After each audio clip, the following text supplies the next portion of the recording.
everyone. Today is October 13th, 2015, and today we will be covering current issues like what is Donald Trump hiding under his hair, and other very important issues of the sort. But first, I will be turning it over to my chief correspondent, Joey, who will address the amount of money public schools actually spend per year and which coast is reported to break the bank. Right. Thank you, Allie, for that wonderful introduction. And now on to a fascinating debate that has officially been put to an end. After researching the data that was taken from the U.S.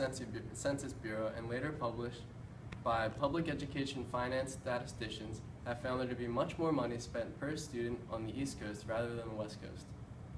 In addition to this, statisticians have found that the center of the money spent for the West Coast was 8,107, and the center of the data on the East Coast was 8,001. The accurate average for the West Coast was 8,219 and 43 cents. The average for the East Coast was $10,101 and 44 cents per student.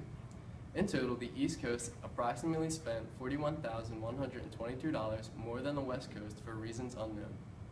This chart displays that the West Coast has a unimodal shape, meaning that there is one peak, and is left skewed, meaning that there is less numbers on the drop to the left side.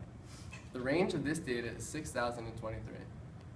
The chart for the East Coast displays a bimodal shape, which means there is two peaks, and is right skewed, which means there is a drop of the numbers on the right side. The range of this data is 8,001, between the greatest and lowest numbers.